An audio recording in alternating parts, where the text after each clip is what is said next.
Hey, I'm Chester Elton. This is Leading with Gratitude Live, and I'm your host, the Apostle of Appreciation, coming to you live and in color from the Gratitude Epicenter of the Planet, Summit, New Jersey. You know, we always say give us 30 minutes. We'll give you some great information, some great inspiration, and your own personal roadmap to a life of gratitude at work and in your personal life. You know, we're broadcasting live on LinkedIn, Facebook, YouTube, all brought to you by the amazing people at the Methods Network. If you're looking for great video production, conference production, Methods for you guys. Now, I want to introduce to you our new guest for today. She is a great friend of mine. We've known each other for a little while now. Her name is Jennifer Mccollum. Let me tell you a little bit about her and how amazing she is. Jennifer is the CEO of Linkage, Inc., where she oversees the strategic direction and global operations of this Boston, Massachusetts-based leadership development firm with a mission to change the face of leadership. Linkage is dedicated 30 years to improving leadership effectiveness and equity in hundreds of organizations globally.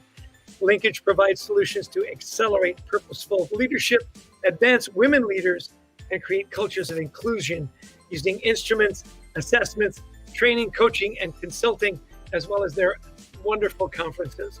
You know, for decades, Linkage has studied what the best leaders do, amassing assessment data from 1 million leaders to surface the purposeful leadership model. In 2019, Linkage isolated specific inclusive leadership behaviors and found they correlate perfectly to purposeful leadership, indicating inclusion is the proxy for effective leadership.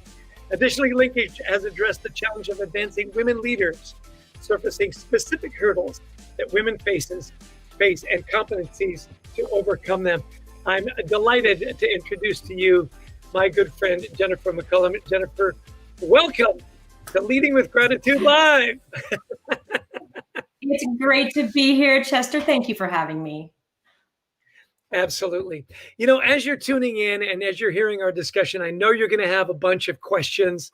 We'd love to put in the chat box where you're listening from. And we're going to go to our question command center in Atlanta, Georgia. Brent, let's give everybody a quick peek at, there she is. the question command center, Christy Lawrence.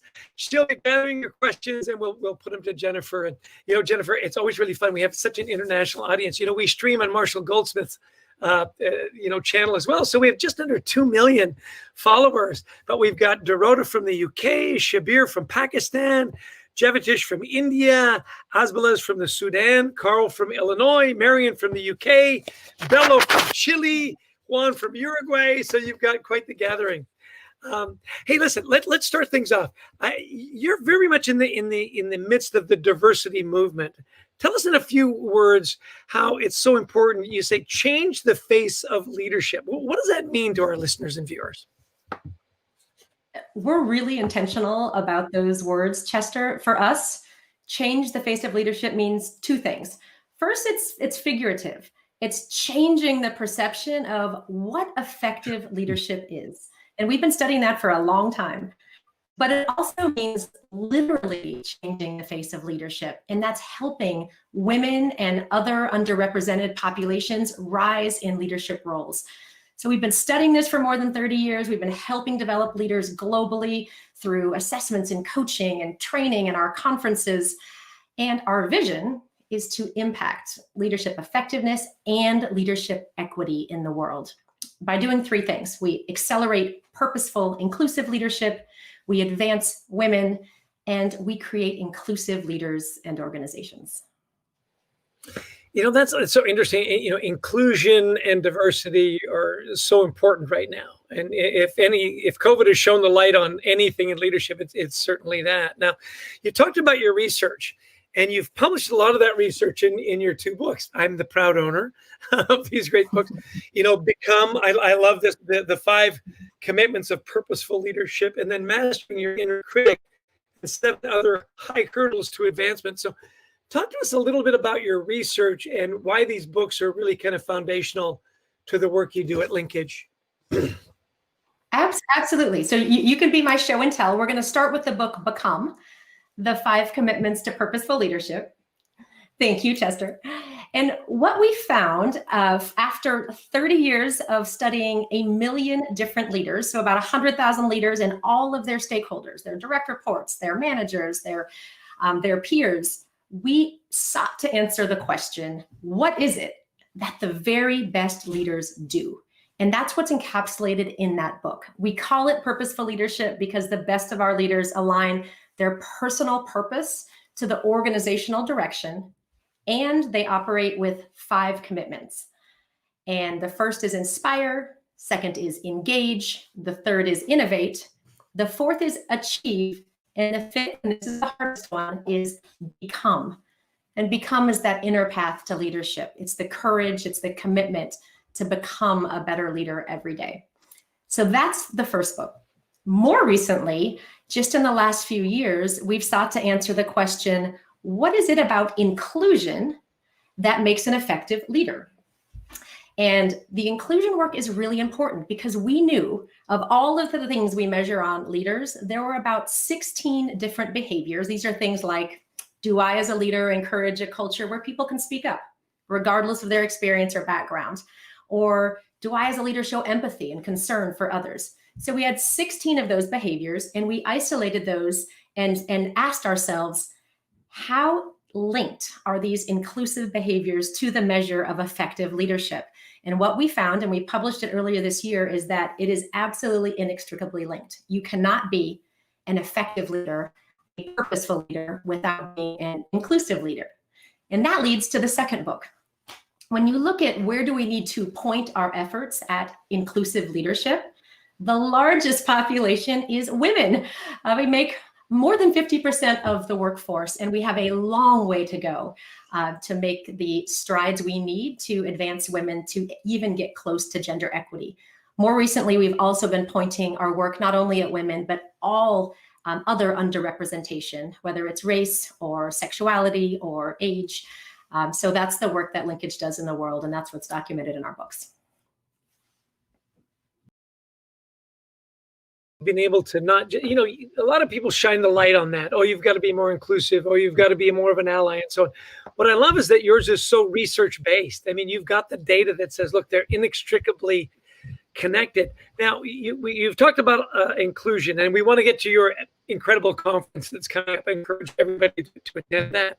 Talk about the tools around just inclusiveness in general, because I know that's a big part of what you do at Linkage. So what are some of the specific things for, the leaders that are listening in today? What are some of the specific tools that you teach leaders to be more inclusive? So this is super critical because most of us want to be inclusive leaders. In fact, most of us think we're inclusive leaders. And so what we're trying to do at Linkage is really demystify, decode inclusion at both the individual leader level as well as the organizational level. But here's the thing, when we look at our data, we as leaders overrate ourselves on inclusion. And when we compare those scores of how inclusive we think we are versus our direct reports or our peers, the numbers are pretty shocking. So what we're doing at Linkage is trying to decode and simplify this. So by isolating those specific leadership behaviors, we roll them up into a simple framework called Delta. And it's, do we discuss respectfully and honestly? Do we empower others? Do we leverage our relationships? Are we transparent and open? Are we actively creating psychological safety? We can get really specific about what do those behaviors look like? Can we measure them? Can we help you develop them? And that's at the individual level. Even more important is looking at the broad organization, because it's not about one leader being exceptional. It's about all of us being exceptional. And this is brand new research, Chester. You're going to be the first to hear it. We haven't even published it yet. We've just isolated what are the 3 most important things that organizations need to do. All the stuff we're doing, $8 billion is spent a year on stuff that's not working. Diversity targets, employee resource groups, unconscious bias training, none of that is moving the needle. The 3 things that surfaced in our data, do we, all of us, engage in inclusive meetings? And we can define what that looks like. That's number 1. Number 2, do our executives lead by example? Are they perceived as being fair and welcoming and equitable? And the 3rd one, we call this the superpower one. Do leaders understand the unique strengths of their team members? Are they valued? Are they honored? And most importantly, are they being used to drive the most important initiatives at an organization? So again, we can measure this. We can develop this. We want to decode inclusion. I love too that you broke it down to 3 things. And it always bothers me when the research says, and we've got 27 things, and you kind of go, I can't remember 27. I can remember 3. We had a great comment from Dave from Tennessee. He says, diversity allows the use of knowledge and experience, which is all too often overlooked. I think you'd agree with that, wouldn't you? But I would go a step further. Dave, thank you for that comment. We really want to separate diversity from inclusion. So and Verna Myers is a social psychologist who said this best, in my opinion. Diversity is just inviting people to the dance, but inclusion is being asked to dance. So if we set diversity targets and get the right amount of diversity, we create the conditions that could lead to inclusion, but there's a lot more work we need to do to actually foster inclusion at organizations and as a leader. Excellent. So if you've got more comments and questions, please put them in the chat box, and we'll throw it to Christy at some point soon. But so let's move into women and leadership specifically. I know you've done a ton of work there. So what are the biggest challenges right now for women in leadership, and has it changed a lot over the last 6 months with COVID?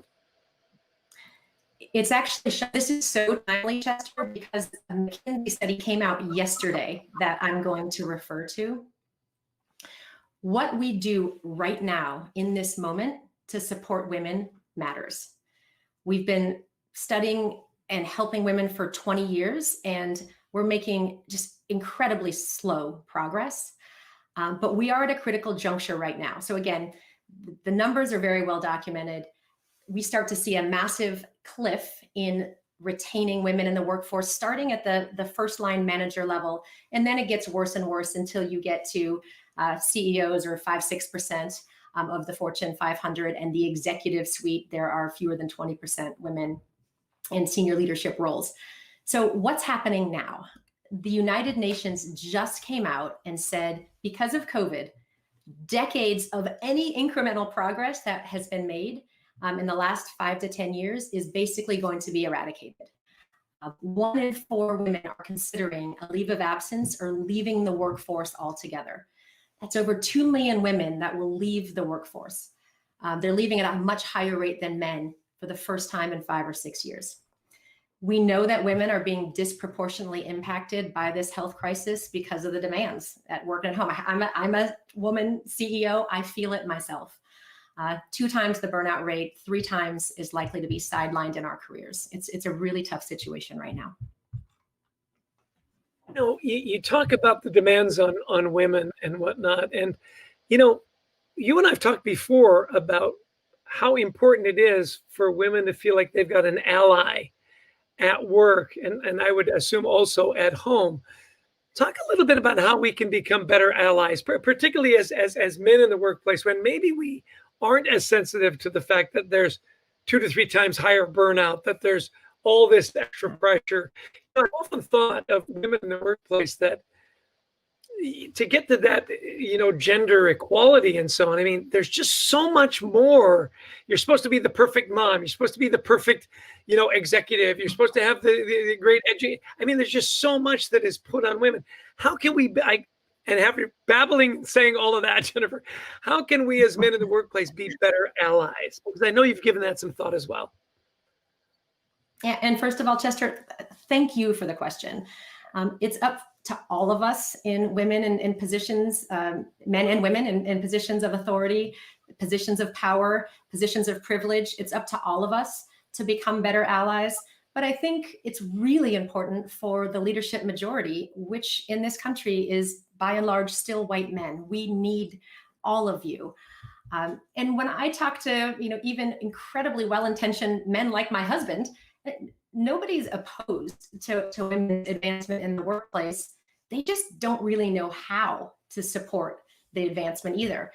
So, many might say, look, I don't really have the authority to change the system. I don't have a lot of direct reports. The truth is, every single person can help. The first way is to ask, listen, and learn. Invite your female colleagues to a virtual lunch. Ask about their experience, especially during this COVID crisis. I've done that with a lot of my team who have very young kids, and mine are a little bit older now, and I'm shocked by what they're having to deal with differently than me right now. Second, and I think even critically, is this idea of microaggression. I don't know if you ever heard that term before, but these are the little things that you can do in any meeting, live or virtual. So help ensure that your female colleagues are getting credit for their ideas. Say things like, I heard Lauren, she had a great starting point with her new product idea. Can we hear more from her? That's another example. And then third is fight behind closed doors. Sponsor, if you're in the position to do so, women in succession planning, and make sure that they're getting the credit and the visibility where it counts. That's great. Now, you've got an amazing conference coming up. In fact, it's like right around the corner. It's all about empowering women and overcoming these obstacles and so on. So tell us about the conference. Give us dates and times, and then you've generously offered a wonderful discount. So go. Thank you. Yes, it's getting really close. It is November 9th through 12th, so maybe 40 days away. For more than 20 years, this is actually our 21st year, Linkage has been addressing this challenge of advancing women leaders in this incredible conference called the Women in Leadership Institute. For the first year, it's in an all virtual environment, and it's very different from most conferences because of the immersive and developmental nature. So not only are there incredible keynotes, which we can talk about in a minute, but you go into master classes and learning teams. You get an assessment coming into the conference so that you have a personalized growth plan in place.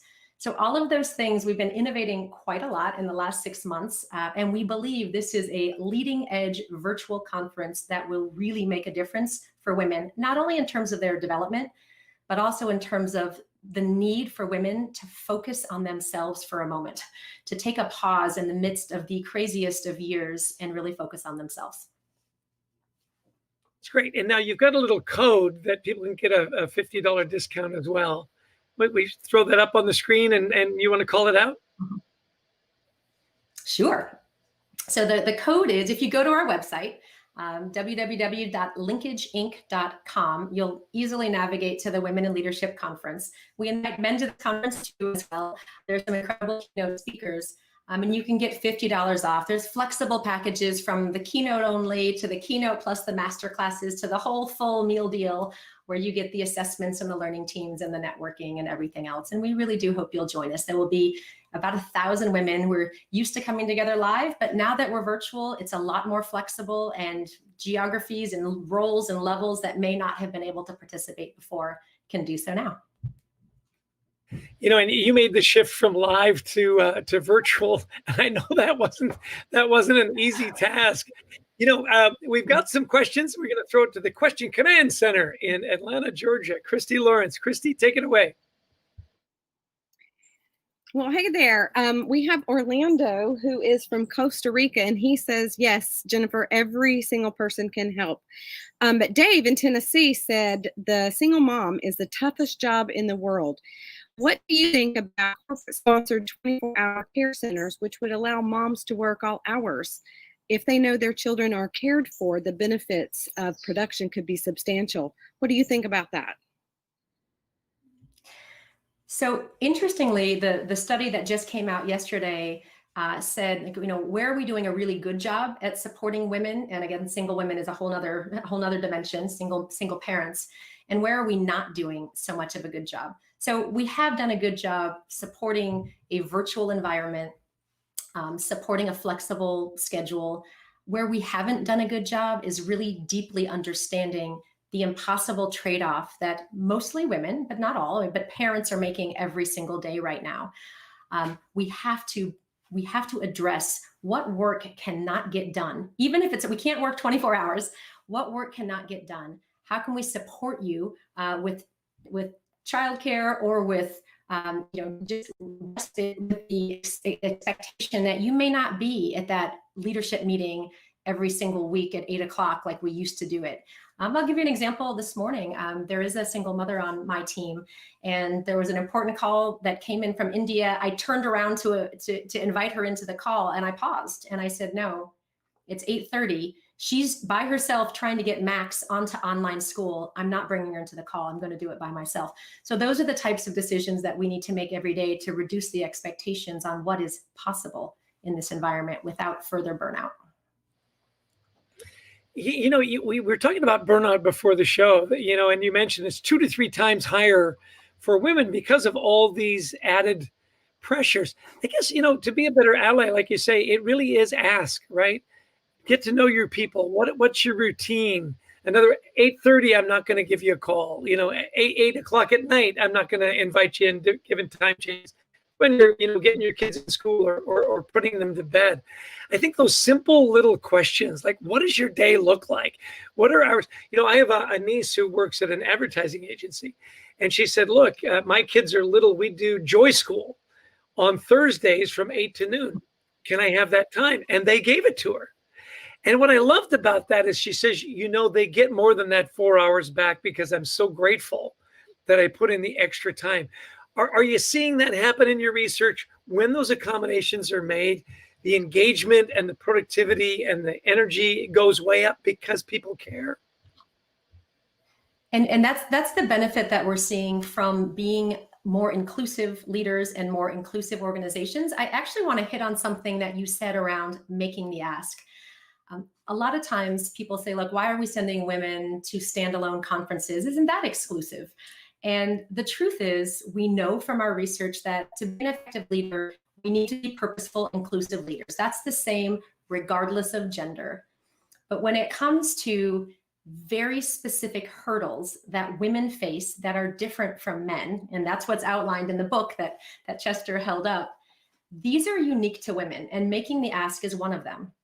And so when women can navigate and negotiate, especially in critical times like this, it may be salary, it may be job role, but it may be work hours, to your point. If they can navigate and negotiate and make very specific asks, that overcomes a hurdle that we know women tend to have. There are 7 other hurdles that we highlight in our book, but making the ask is a very big one. Yeah, let's not give away everything. We want people to buy the book, right? So we do have another question. Let's shoot it to Christy. We've got about 7 minutes to go, so we're coming down the home stretch. Christy, what's the question? Our Sean said, this is a relevant point. Some days ago, attended another online session on personal professional development.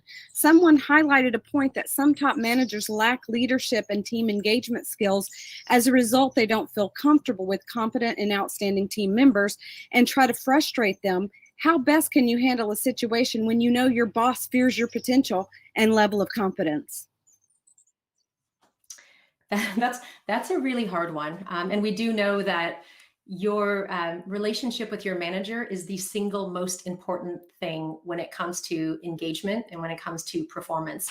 If you have a manager that is either threatened by you or you don't feel is inclusive and you don't feel is supportive, and you've tried to have conversations with that person, my recommendation is you need to find another sponsor. You need to find another ally, preferably at that peer level to your manager, and ask for the very specific support that you need. I find it's very difficult to change other people, but if you can find a way to continue your own development inside the role that you're in right now, I think that's probably the best thing to do. It's interesting. We've got a comment from Uwe Tandler in Switzerland. He says, it really is all about teamwork. And, when you look at your team, you look at talent, you look at, potential, whether they're men or women. And yet you do treat men and women differently because of the different pressures. But I love that comment, Uwe. It really is about teamwork. Get your team together. You mentioned something, and I know this is one of the hurdles, and I want to get to it before we run out of time, is women and ambition in the workplace, and how sometimes that can be a bit of a hurdle, where a man is seen as aggressive and, and competitive, women are seen in a different light. So I want to give you some time to address that. This is one of my favorites, and it's actually been written about quite a bit this year, primarily because of the election. So this idea of being unapologetically ambitious. And so, as you say, what you're talking about, Chester, is what I would call what we call the double bind, where women are expected to play both the role of the leader, and our stereotype and bias, which is very natural and kind of embedded in us, is that that expectation is they're strong and they're brave and they're competitive and they want to win. Expectations of that they are soft and kind and collaborative. And so women are consistently trying to be both of the expectations of the men plus the women. And it creates this really difficult barrier to succeed. The truth is that we shouldn't have to change who we are. I have a really difficult story to share. And it happened earlier in my career when I was trying to be both ambitious and aggressive, as well as kind and collaborative. And I was described by someone on the other side of the negotiating table who said this to my boss: "Oh, that Jennifer, she's like a cupcake with a razor blade." And, reflecting now 25 years later, what I realized was that wasn't a compliment at all. But that's this type of stereotype and bias that we as women have to overcome. Women shouldn't have to conform who they are to fit the stereotype. We need to reduce those stereotypes. Yeah. Well, give us your website again. Tell us a little bit more about the conference. And then I want to come down to our 3 tips, 3 tips for our listeners. Perfect. All right, our website, www.linkageinc.com. I really want to welcome all of you to our conference. I didn't talk about the keynote speakers. This is Glennon Doyle, very famous published author. Carlos Harris, she's a complete maven on Wall Street. Molly Fletcher, she's a professional negotiator who comes from the world of sports. Soledad O'Brien. So these are incredible women. And I'm going to be doing a fireside chat with one of our friends and mentors, Chester, Alan Mullally, to talk about the critical role of inclusive leadership in the advancement of women. So 3 tips. You want to go to that? Yeah, let's give you the 3 tips. I was just going to say, nobody better than Alan Mulally as far as building teams and whatnot. And, just another quick comment. Poonam from Texas said it's also about being aware of your unconscious bias, especially gender bias, which you addressed, those microaggressions. Wow, that is an amazing lineup. I'd encourage you all to attend. Now, 3 tips. What are 3 things that we can take away from today's conversation? So immediately, if you want to learn more about purposeful leadership, or as a woman, or frankly, as a man who wants to support the advancement of women, buy our books. And Chester can hold them up again, but it's the Become, the 5 Commitments of Purposeful Leadership, and Mastering Your Inner Critic, and the 7 Hurdles to Advancement. So that's number 1. Number 2, please come to our conference. www.linkageinc.com. Use the promotional code WIL20, so WIL20, MG100, save $50.